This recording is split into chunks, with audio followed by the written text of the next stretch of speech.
Dans un instant, Tiens, regarde ça.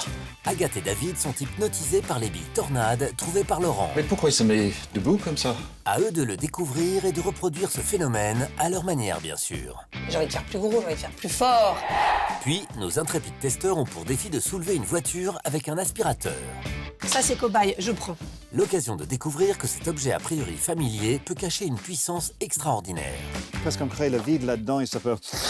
Mais de là à soulever plus d'1 tonne à la seule force d'un aspirateur... Moment de vérité. On a un aspirateur de relever le défi. Mais tout de suite, cobaye de rue. D'accord. Vas-y, au boulot.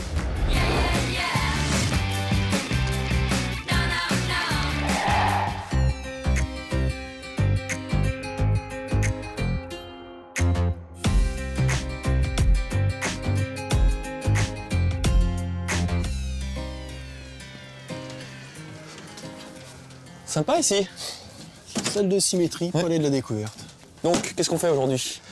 Aujourd'hui, on va travailler sur le micro-ondes. On Ok. va essayer de mettre des choses dans le micro-ondes et voir ce qui se passe. C'est pas un peu dangereux ça? Bon, on va se protéger, on mettra des lunettes, des blouses, etc. Tu vas chercher le micro-ondes, je vais Ok, chercher du monde ça à côté marche. d'ici. Là-bas. Par là-bas, ouais. À toutes. Bonjour. Bonjour. Vous auriez 5 minutes pour faire une expérience scientifique? D'accord. Ouais, pour France 5, émission n'est pas que des cow-boys, ça va être sympa. Bah ouais, pourquoi pas alors? Vous venez, ça va se passer par là-bas. Ok. Bonjour. Bonjour. Bonjour. Jolie salopette. Enchanté.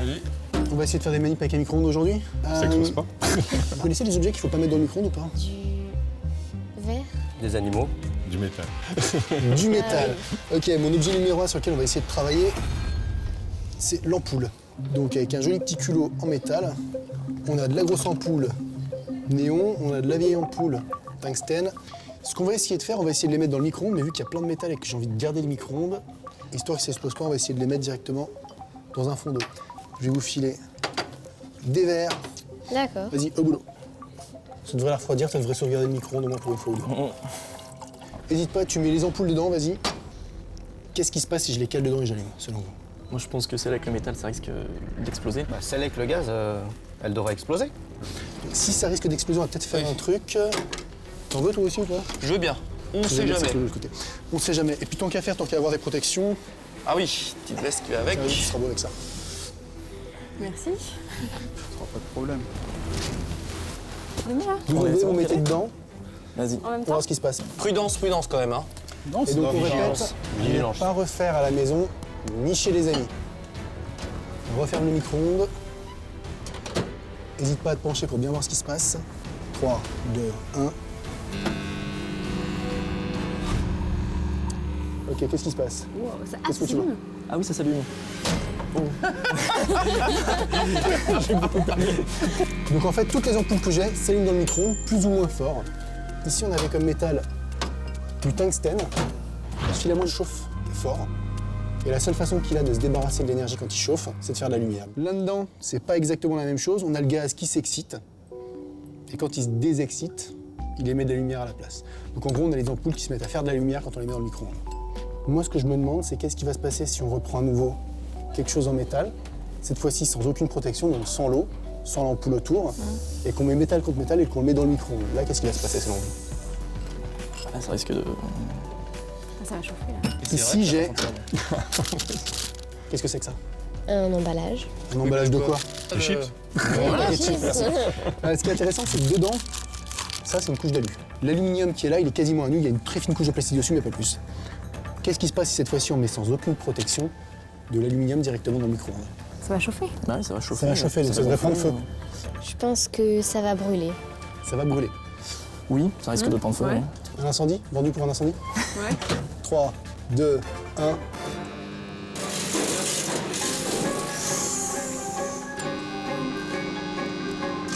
Oula!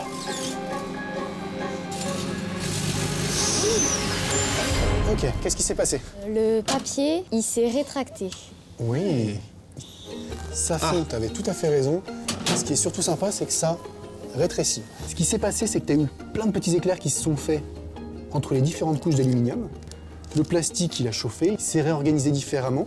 Et en rapetissant, il a embarqué l'aluminium avec lui et le paquet est devenu tout petit. Sympa, non? Puis Bon, merci bah, à à vous. la prochaine. À la prochaine, merci beaucoup. Salut, à la prochaine. Merci encore. Salut. Check it out now.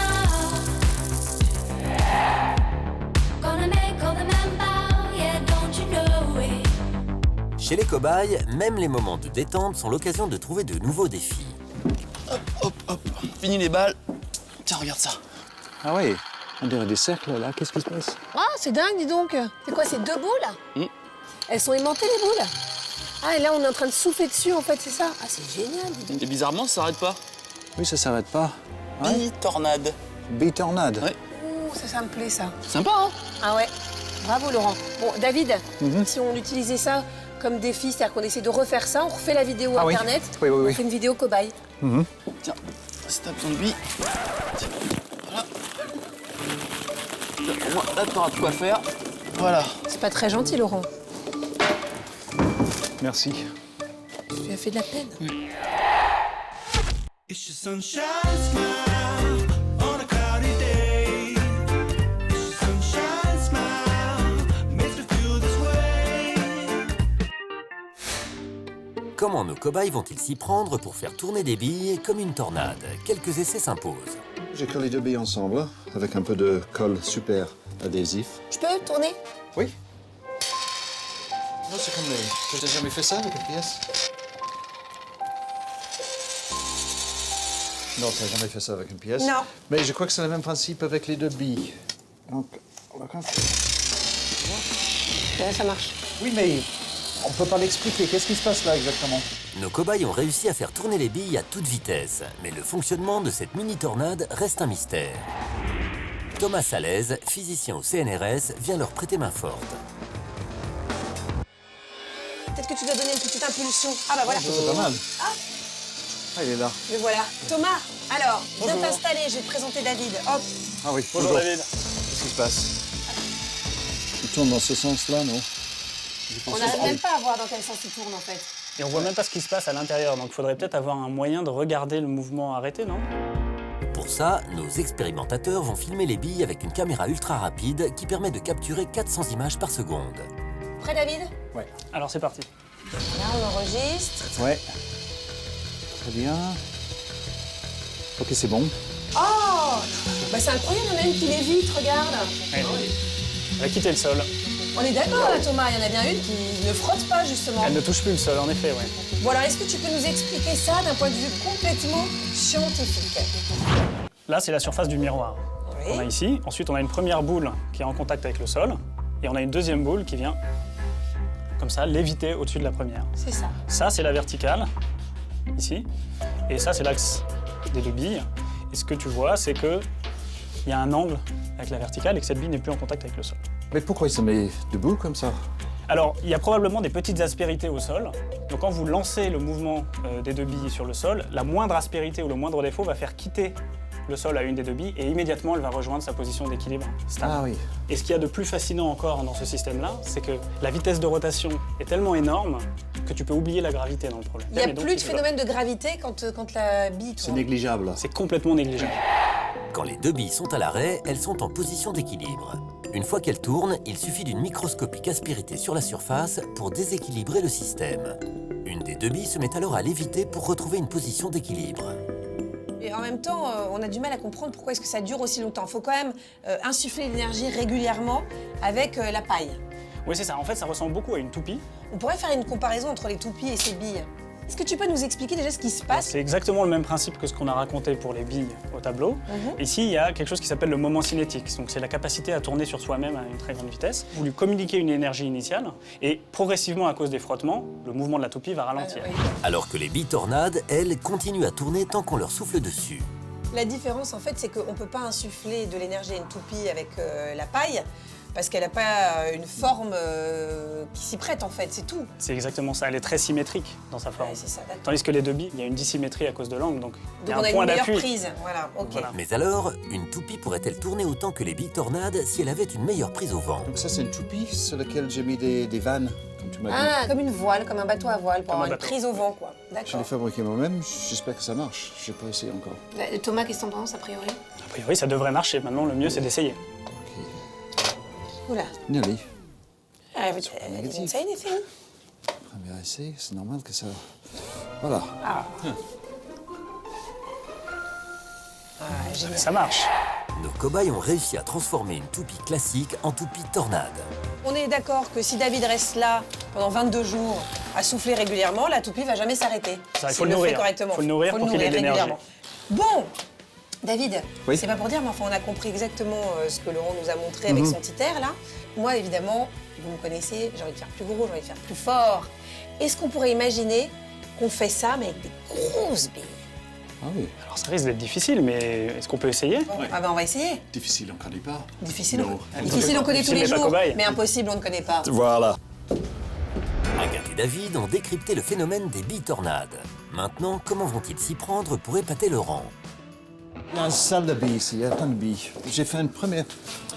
Tu sais, le baby-foot. Est-ce que ça marche avec les billes de baby-foot collées ensemble? Il faut essayer. Magnifique.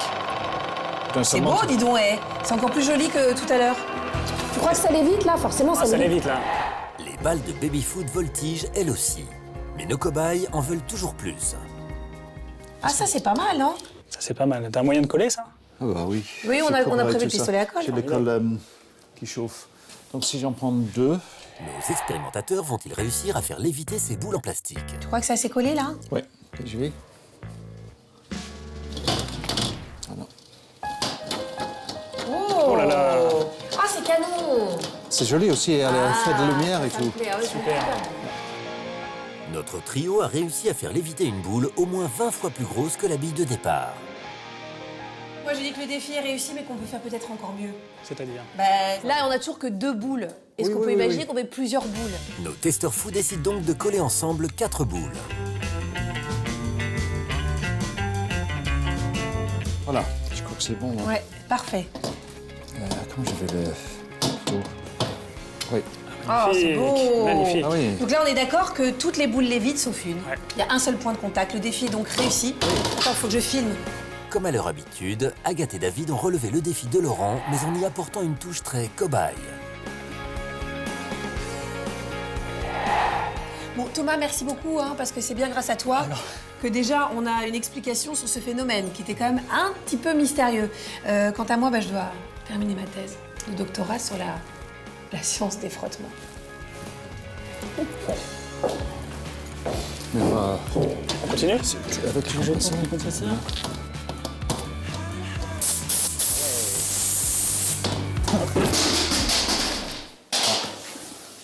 Je crois qu'on l'a cassé.